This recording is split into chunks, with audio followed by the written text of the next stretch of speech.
allemaal. Welkom op de Duin. Voor alle kinderen die hier vooraan zitten. Ik vind het heel erg leuk dat jullie erbij zijn. Welkom ook aan alle ouders, opa's, oma's en iedereen die onze groep 1-2 aankent. Fijn dat jullie er zijn. Vandaag gaan we kijken naar een fantastische mooie voorstelling waar heel hard op geoefend is door de kinderen van juf Joke en juf Anneke. Nou, je hoeft niet te raden wat het betekent. Het gaat over de herfst. En nou, je ziet ze al staan en ze hebben er heel veel zin in om het u te laten horen en zien. We gaan straks meteen beginnen.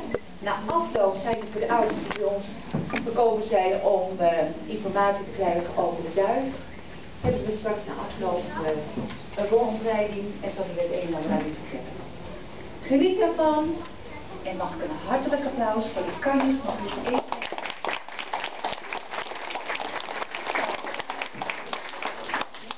Nou, daar zitten ze dan allemaal. En al jullie papa's en mama's, en ik heb ook opa's en oma's gezien, die zijn ook allemaal achter in de zaal. Wat leuk. En ik denk dat jullie wel heel graag even zwaaien, hè? Doe dat maar even. Kun je ze zien?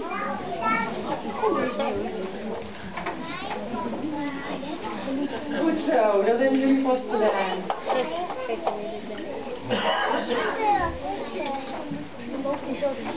Nou goed, wij gaan beginnen met een lied over de herfst.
Nu zijn er 4 varkentjes. Even heel achteruit.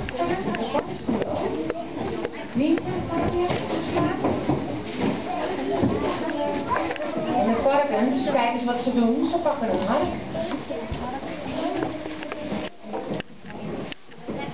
Maar een harkvarkens. Het zijn roze varkentjes. Ze hebben speciaal voor vandaag. Mama. Luister maar.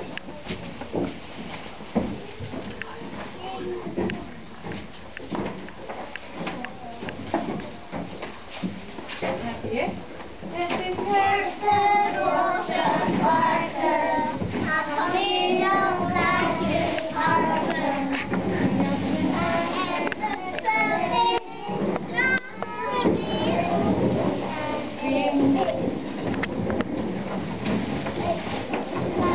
Kijk ze met de harken lopen, maar de grote bladeren open.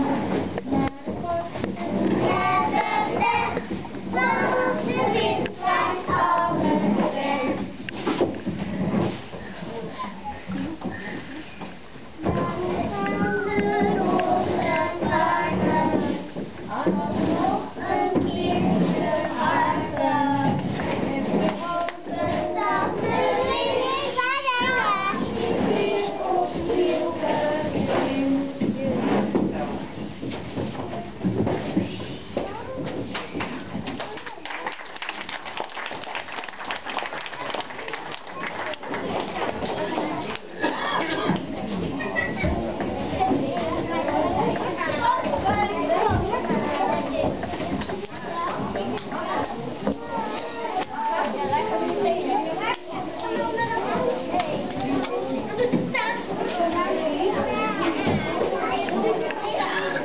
Hallo, laat op de tafel zien.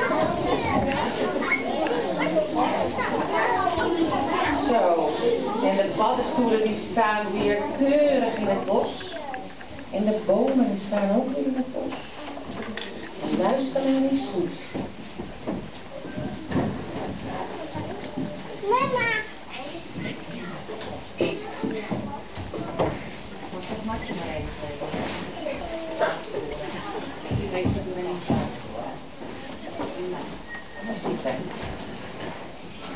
Het is herfst in het bos. De wind waait. Dikke zwarte wolken drijven door de lucht. De regen tikt op het dak. In het huisje van Beer zijn de gordijnen nog dicht als Bos op de deur klopt. Beer, is er iets dat je ziet? Nee. Ja, ik kom niet naar buiten, maar dat weer. Maar Beer die kan zo lekker koken. En Bos heeft zin in lekkere dingen. Hij wil geen brood. Hij heeft zin in appelmoes en pannenkoeken. Hij gaat naar Ree om raad. Mama. Nee, ik wil niet naar bed komen. Wat moeten we doen? Nou, ik denk dat we hier een winter staan houden. Maar het is toch helemaal geen winter? Ik wil altijd zeggen dat we een verrassing hebben. Bos gaat snel terug naar Beer en klopt op de deur. Heel hard roept hij. Beer, heeft een verrassing voor je. Verrassing? Verrassing, daar hou ik van. Beer doet de deur open en roept. Verrassing, wat is er tussen? Ja, ik kom niet te snel. Beer loopt met Bos mee naar Ree. Ree pakt Beer gelijk vast en neemt hem mee het bos in. Hij kijkt zijn ogen uit. Hij ziet prachtige paddenstoelen en bomen met de mooiste gekleurde bladeren. De dikke zwarte wolken drijven door de lucht. Er liggen prachtige blaadjes in mooie kleuren. En dan pakt Ree weer ineens vast en begint te dansen. Midden in de blaadjes. Het maakt een ritselend geluid. En Beer gaat steeds vrolijker kijken. Plotseling heeft hij helemaal geen slaap meer. En hij roept heel hard.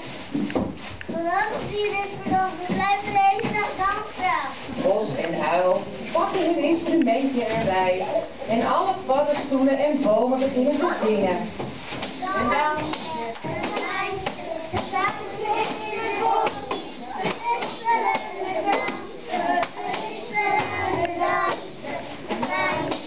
Een meisje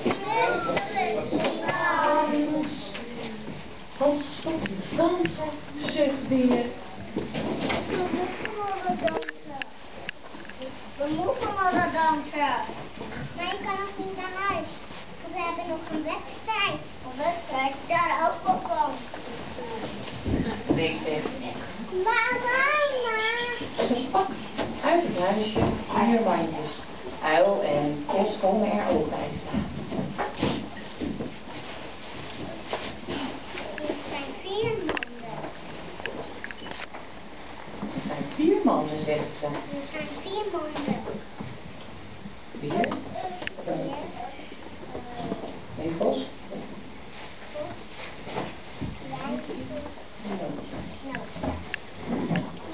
Oh, 1. Die lijstje bessen en ik heb bramen.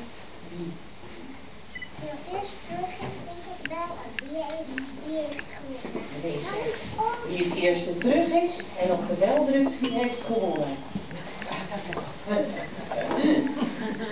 De dieren verspreiden zich door het bos en zoeken naar de vruchten. Maar Kos, die blijft staan. Hij heeft een idee.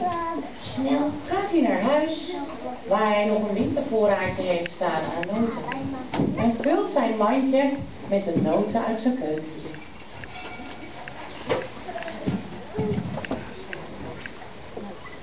Snel rent hij terug naar de open plek in het bos en drukt op de bel en roept zo hard als hij kan.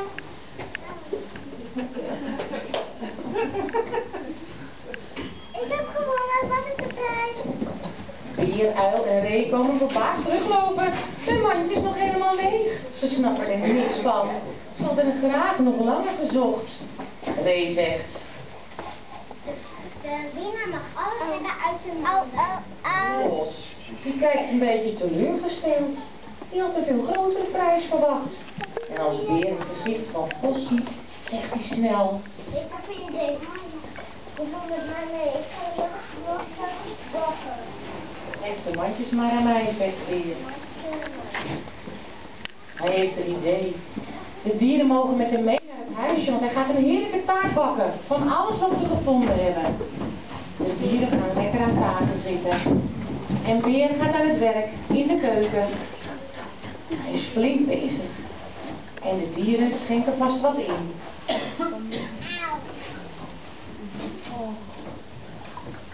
Na een tijdje gaat het heerlijk ruiken in het huisje van Beer. De dieren likken hun lippen af en zwaaien met hun handen langs hun hoofd. Dat ruikt lekker. En na een tijdje is het klaar. Beer doet de oven open en haalt er een prachtige taart uit.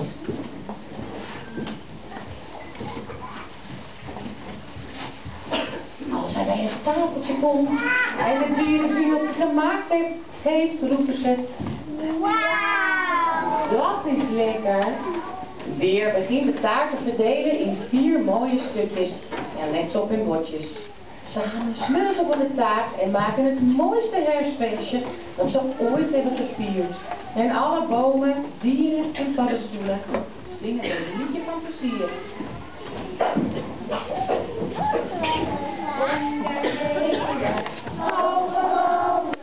In het grote en donker bos staat een heel klein huisje, zomaar midden op het mos. Zonder rest in de wonen, maar ik ben nog veel te groot. Is gemaakt voor de dieren, met zijn ruitje, prachtig rood. Is gewoon, is het helemaal niet naar.